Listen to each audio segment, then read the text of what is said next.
Okay, confession time. I hate everything else that's on the radio right now, but at the same time, I couldn't make reviews about those hated songs because there's not really much to talk about. I guess I could talk about Billie Eilish. I'll do that one later since that song finally cock-blocked Old Town Road. Hold up, Senorita be bad guy? I mean, good for Shawn Mendes and Camila Cabello, but that song's not even that good. Okay, at least Senorita's better than Bad Guy by musical default. Spoiler for the next video, I really don't like Billie Eilish. But today, I'm finally going to talk about the hip-hop/rap song that's taking the country by storm and that finally kicked every single Kendrick Lamar song off the pedestal for the best hip-hop/rap song I've ever heard in my entire life. And no, that is not an exaggeration. Why men great till they gotta be great? For those of you who don't know, this is Lizzo. She was born in Detroit, Michigan, but she grew up in Houston, Texas. But just about 8 years ago, she moved to Minneapolis, Minnesota to begin her career as a singer, rapper, songwriter, and actress. She was in Ugly Dolls and she will be starring in Hustlers later this year. But before she got into the movies, she got into music. And believe it or not, she ain't new. Her first album, Lizzo Bangers, came out in 2013, and none of her songs charted. Unless you've been a fan of Lizzo since forever, none of you would know any of these songs. 2 years later, she released another album, and none of those songs charted either. She released an EP in 2016, and one song from it did chart in Australia, and Ireland, and Scotland, and England. I do my hair talk, check my nails. Baby, how you feeling? Oh yeah, I can bop to this. I think I've heard this song somewhere else before.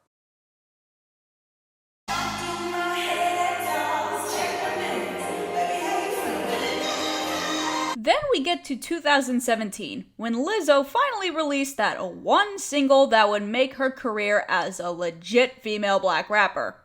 Truth Hurts. Wait a minute! This song came out in 2017?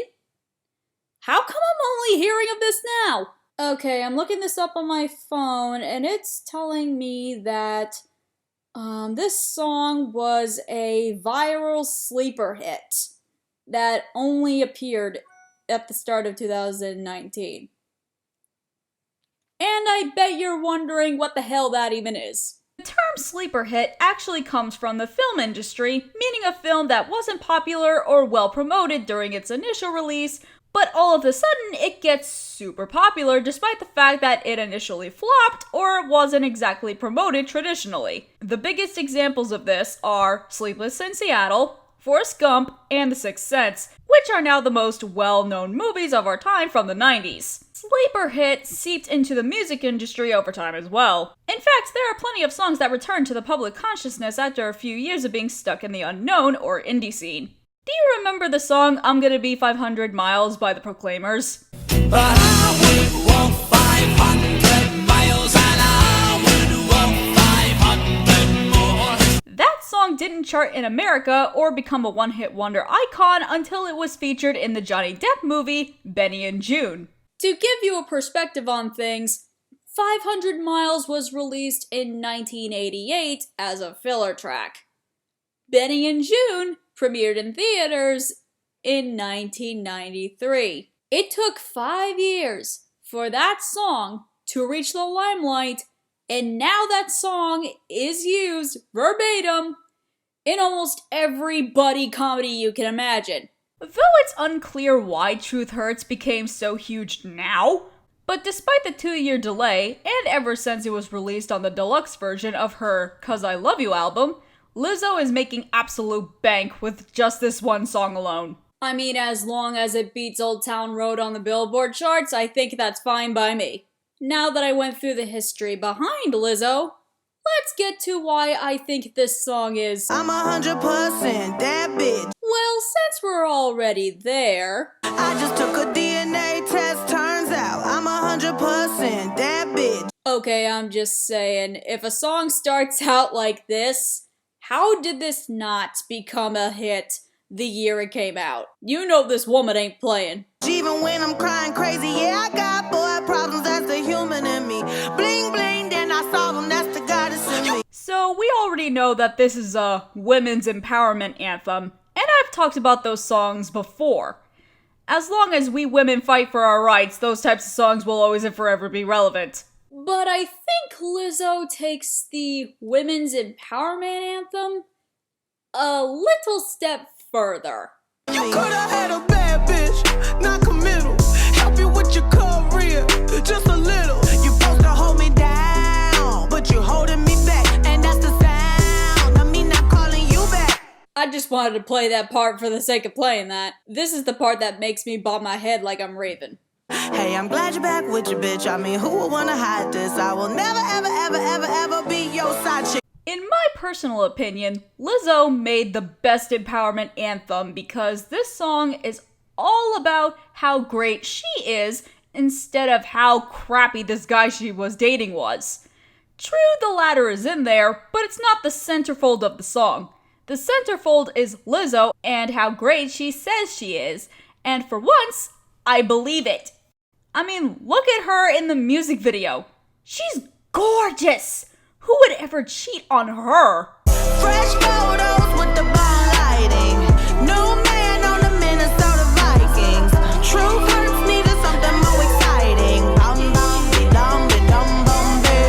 Yeah, you go, girl! But the bridge is my favorite part. I mean, just listen to this. I'ma hit you back in a minute. I don't play tag, bitch, I've been there. We don't fuck with lies, we don't do goodbyes. We just keep it pushing like aye. Just by hearing that, you know that Lizzo wanted to make a song for the ladies, and not the men that hurt the ladies. If she wanted to do a song about the hurting the ladies bit, I'm more than positive she could do it and succeed because Lizzo just has that energy and no BS attitude to do so. Why men great till they gotta be great? Don't text me, tell it straight to my face. Best friend set me down in the salon chair.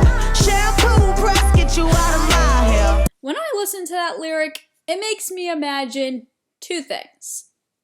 One, it could mean that the guy acts great until he has this sudden urge to be the best at something, and that usually deals with leaving this good woman behind in order to reach that goal.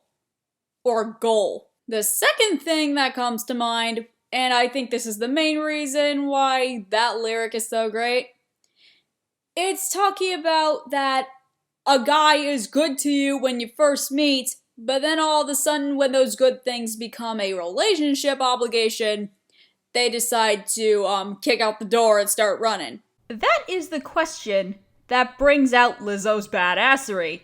She's sick and tired of these men being lazy or unfocused on the person they claim to care about just to benefit themselves, rather than the only person who needs to be benefited in her life is Lizzo herself. And she's not putting up a front either. She gives proof. Fresh photos with the bomb lighting. New man on the Minnesota Vikings. It's okay, he already in my DM. Yeah, she don't need you. She can find someone else because she worth it. I also wanted to mention that even though I've complained about the simplicity of the instrumental beats in the past, I think for this song, it just straight up works. I put the singing single. Ain't worried about a ring on my finger, so you can tell your friend. Shoot your shot when you see him. And it goes back to the point I made about Lizzo's energy. The centerfold musically is her voice. Yeah, you got that weird piano notes and beats in the background, but with Lizzo's flow and volume, I almost forgot that not much music is used in the song anyway. This song could have been a cappella, and I wouldn't even know it. Dare I say, if a musician is going to go minimalistic, they better do it right, or else it's going to sound as if the person can't sing or rap at all. I'm looking at you, Ed Sheeran and Justin Bieber. If you can't tell already, I think I can put this song much higher than just a regular 10 out of 10. This is a special Cait Cher 10 out of 10. And I'm also praying to God that this ends up on the Billboard year-end list because I swear on my life, I really, really, really want to put this song at number 1 on my year-end list. I'm Cait Cher, and I'm 100% that bitch. Ciao!